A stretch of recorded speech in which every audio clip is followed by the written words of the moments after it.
हाँ, न्यूज़ 18 के व्यूवर को जुले और नमस्कार। मैं मरूफ तंजीन लद्दाख से आज के टॉप हेडलाइन के साथ। सबसे पहले आपको बता दूं, जो एपेक्स बॉडी की तरफ से एक प्रेस कॉन्फ्रेंस किया जिसमें जो रिसेंटली ड्राफ्ट प्रपोजल एमएचए को जो सबमिट किया है एपेक्स और केडीए की जो ड्राफ्ट प्रपोजल किया जो लद्दाख के 4 पॉइंट को लेके, उस पे उन्होंने एक ओपन डिस्कशन रखा। क्योंकि आपको बता दूं कि सोशल मीडिया पे काफ़ी जो क्रिटिसाइज उनको देखने को मिला, सोशल मीडिया यूज़र्स ने उनको बताया कि ये ड्राफ्ट प्रपोजल में ये कमी है वो कमी है। तो उसके लिए उन्होंने कल एक यहाँ पर ओपन डिबेट रखा है जिसमें कोई भी आके अपना सुझाव दे सकते हैं। तो हमने जब क्वेश्चन पूछने पर उन्होंने ये भी बताया कि आप जो ड्राफ्ट ऑलरेडी सबमिट हो चुका है, तो अगर कोई पॉजिटिव पॉइंट्स आया वो भी उसमें इंक्लूड होगा, ये उनका कहना। तो जाहिर सी बात है, जो भी सोशल मीडिया यूज़र है वो उनके लिए एक ओपन इनविटेशन दिया है जो डिस्कशन के लिए आ सकता है, जिसमें भारत होटल में उन्होंने सारे जो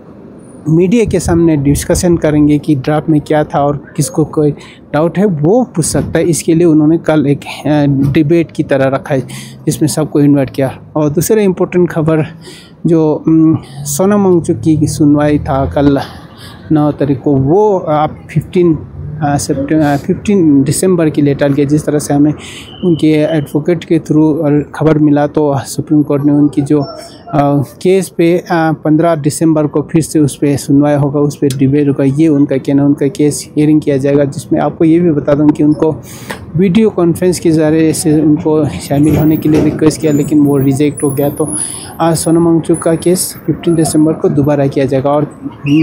और तीसरे इम्पोर्टेंट खबर, जो 24 सितंबर की हिंसा के बाद काफ़ी लोग अरेस्ट हुआ है, जिसमें काफ़ी लोगों को अभी तक बेल भी मिल चुका है, जिसमें 70 से ज़्यादा लोगों को बेल मिल चुका है। लेकिन उसमें से 2 के जो शख्स थे, फॉर्मर एमएलए दिलदार नमग्याल, उसी तरह रसमाल्ला नूर, उनका जो केस है यहाँ डिस्ट्रिक्ट कोर्ट के लेवल पे रिजेक्ट होने के बाद आप हाई कोर्ट ले गया। तो आज उनका भी सुनवाई होगा। तो आज के दिन उनको पता चलेगा कि उनको हाई कोर्ट से राहत मिलेगा कि नहीं, ये आप देखने वाली बात है। तो ये 3 मुख्य समाचार।